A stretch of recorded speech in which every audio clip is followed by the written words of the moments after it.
അയോധ്യയിൽ രാമക്ഷേത്ര നിർമ്മാണം പുരോഗമിച്ചുകൊണ്ടിരിക്കുന്നു. കാശി മധുര അഭി ബാക്കി ഹേ എന്ന മുദ്രാവാക്യം അന്തരീക്ഷത്തിൽ മുഴങ്ങുന്നുണ്ട്.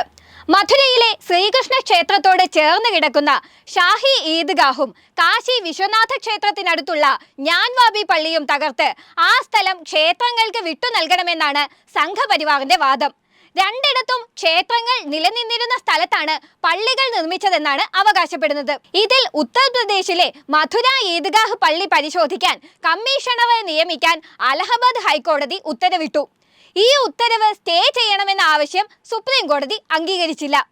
ശ്രീകൃഷ്ണന്റെ ജന്മസ്ഥലം ഉൾക്കൊള്ളുന്ന ഭാഗത്താണ് പള്ളി നിൽക്കുന്നത് എന്നാണ് ഹർജിയിലെ ആരോപണം. പള്ളിക്കടിയിൽ താമരയുടെ ആകൃതിയിലുള്ള സ്തംഭമടക്കം ക്ഷേത്രം നിലനിന്നിരുന്നതിന്റെ അടയാളങ്ങളുണ്ടെന്നും ജന്മദിവസം രാത്രി ശ്രീകൃഷ്ണനെ സംരക്ഷിച്ച ദേവന്മാരിൽ ഒരാളുടെ രൂപവും ഇവിടെയുണ്ടെന്നും ഹർജികളിൽ പറയുന്നു.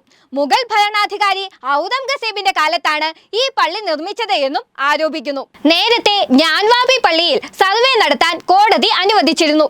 ഇപ്പോൾ മധുരയിലും സമാനമായ സർവേക്ക് അനുമതി നൽകുന്നതിലൂടെ 1991 ആരാധനാലയ സംരക്ഷണ നിയമത്തിന്റെ പ്രസക്തി തന്നെ ചോദ്യം ചെയ്യപ്പെടുകയാണ്. ബാബറി മസ്ജിദ് രാമജന്മഭൂമി തർക്കത്തിന്റെ പശ്ചാത്തലത്തിലാണ് മറ്റൊരിടത്തും ഇതുപോലെയുള്ള തർക്കങ്ങൾ ഉയർന്നു വരാതെയിരിക്കാൻ പാർലമെന്റ് ഈ നിയമം പാസാക്കിയത്. ആരാധനാലയങ്ങളുടെ മതപരമായ സ്വഭാവം ഇന്ത്യക്ക് സ്വാതന്ത്ര്യം ലഭിച്ച സമയത്ത് എങ്ങനെയായിരുന്നോ ആ സ്ഥിതിയിൽ മാറ്റം വരുത്തരുതെന്ന് നിയമത്തിൽ പറയുന്നുണ്ട്.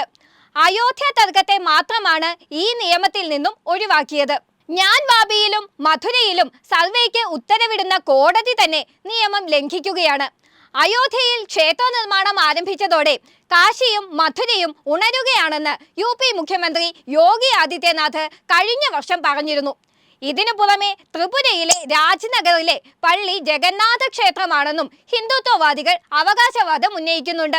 രാമജന്മഭൂമി വിഷയത്തിൽ സംഘപരിവാറിന് അനുകൂലമായ വിധി പറഞ്ഞ ചീഫ് ജസ്റ്റിസിനെ പിന്നീട് നമ്മൾ കണ്ടത് രാജ്യസഭയിലെ BJP അംഗമായിട്ടാണ്. ലോക്സഭാ തെരഞ്ഞെടുപ്പ് അടുത്തതോടെ രാജ്യത്തുടനീളം ആരാധനാലയങ്ങളുടെ പേരിൽ വർഗീയ സംഘർഷം സൃഷ്ടിച്ച് വോട്ട് നേടാനാണ് സംഘപരിവാറിന്റെ ശ്രമം. ഇതിന് ഒത്താശ ചെയ്യുന്ന ന്യായാധിപന്മാർ ഭരണഘടനയുടെ മതനിരപേക്ഷ മൂല്യങ്ങളെ തന്നെയാണ് തകർക്കുന്നത്.